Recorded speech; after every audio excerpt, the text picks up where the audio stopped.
Halo Sobat YouTube, ketemu lagi dengan saya Mendy Krisdiantoro di channel Uang Receh. Bagaimana kabar kalian hari ini? Semoga selalu dalam keadaan yang baik ya. Nah teman-teman, pada kesempatan kali ini kita quick update saja untuk price action dari Bitcoin. Karena Uang Receh consider untuk sementara ini mungkin Bitcoin akan tertekan oleh seller, dan kira-kira tertekannya itu sampai ke angka berapa teman-teman. Buat kalian yang penasaran bagaimana Uang Receh itu ngupas untuk semuanya, simak penjelasan Uang Receh sampai akhir. Dan tentunya buat kalian yang belum subscribe channel Uang Receh, mari bersama-sama kita dukung channel Uang Receh dengan klik tombol subscribe-nya. Dan jangan lupa nyalakan ikon loncengnya, agar setiap channel Uang Receh itu upload video terbaru, kalian langsung dapat notifikasinya guys. Tanpa berlama-lama kita akan langsung masuk ke price action Bitcoin. Nah teman-teman, sebenarnya Bitcoin memang sedang tertekan oleh seller. Indikasi ini muncul pertama kali di saat XRP itu mendapat sentimen positif dari kemenangan Ripple ya teman-teman. Nah, tapi hal tersebut hanya mampu membuat Bitcoin itu naik ke sekitaran level 31.800.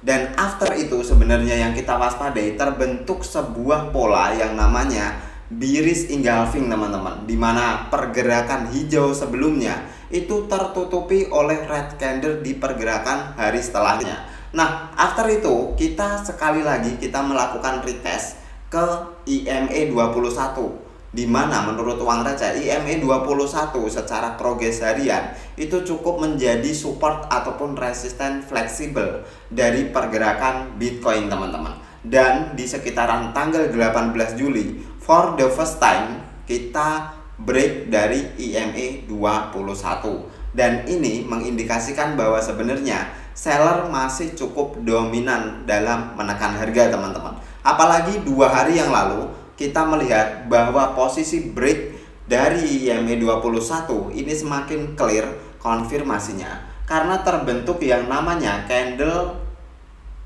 setelahnya itu mencoba untuk retest ke IMA 21 lagi teman-teman, tapi terjadi rejection di sekitaran area sana.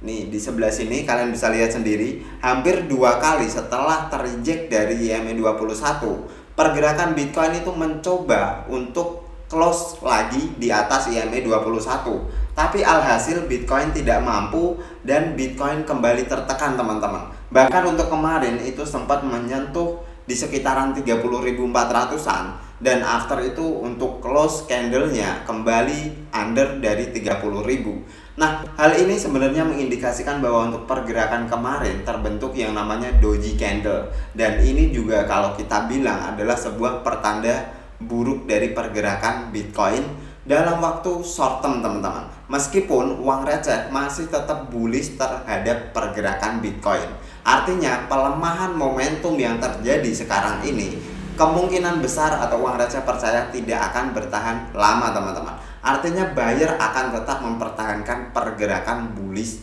dari Bitcoin.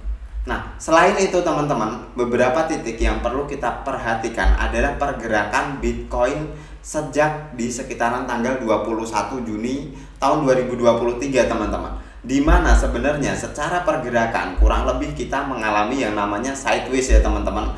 Boleh bisa dibilang ini adalah sebuah sideways panjang karena hampir 1 bulan. Bisa dibilang ini adalah broadening wedge pattern teman-teman. Terserah kalian mengindikasikan untuk chart seperti ini mau masuk ke broadening wedge pattern ataukah ini ke sideways, karena secara range kurang lebih itu hampir sama, cuman nanti indikasinya yang akan kemungkinan berbeda teman-teman.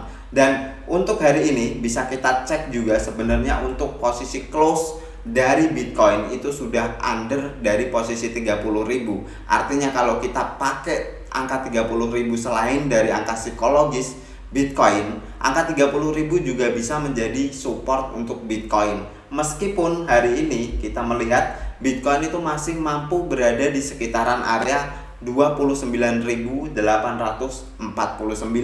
Ini artinya memang Bitcoin sedang tertekan oleh seller. Tapi sekali lagi, seller tidak mampu menekan lebih jauh pergerakan Bitcoin. Artinya ada sesuatu atau ada buyers yang mencoba mempertahankan pergerakan Bitcoin di range sekitar 30 ribuan. Nah, ini bisa mengindikasikan dua hal kalau menurut uang receh teman-teman. Sekali lagi, ini bisa mengindikasikan dua hal. Yang pertama, buyer itu melakukan reakumulasi atau para whales mungkin melakukan yang namanya proses reakumulasi. Artinya proses panjang sideways ini adalah salah satu proses mereka mengumpulkan stok Bitcoin, dan after stok mereka itu terpenuhi, ada kemungkinan besar Bitcoin akan langsung dibawa rally ke atas lagi. Dan untuk kemungkinan yang kedua, proses dari sideways panjang ini merupakan proses dari distribusi atau mereka mengurangi stok Bitcoin untuk para whales ya teman-teman. Mereka mengurangi sedikit stok Bitcoin mereka dan akan membawa harga turun terlebih dahulu. After itu mereka bisa melakukan pembelian lagi atau buyback di harga yang lebih better. Nah, uang receh consider meskipun untuk pergerakan Bitcoin cukup bearish pada kesempatan kali ini, tapi kita sama-sama tahu pergerakan penurunan Bitcoin ini cenderung korektif. Artinya kans untuk Bitcoin kembali bullish itu masih cukup besar. Dan beberapa titik yang kalian perlu waspadai bisa menjadi support untuk Bitcoin. Salah satunya adalah di titik sekitaran 29.500 teman-teman. Dimana kita sama-sama tahu pergerakan Bitcoin sampai hari ini itu masih berada di sekitaran range area 29.500 sampai sekitaran 30.000. Artinya masih cukup clear dan masih cukup aman support ini, dan support ini juga cukup mampu mempertahankan pergerakan Bitcoin.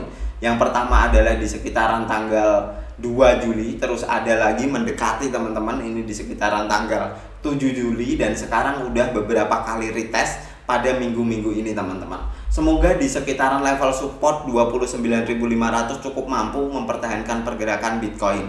Dan selain itu, untuk level support selanjutnya yang uang receh percaya harusnya mampu mempertahankan pergerakan Bitcoin, yaitu berada di sekitaran 28.500-an, di mana dari pergerakan sebelumnya area tersebut cukup mampu mempertahankan pergerakan Bitcoin dalam beberapa kali teman-teman.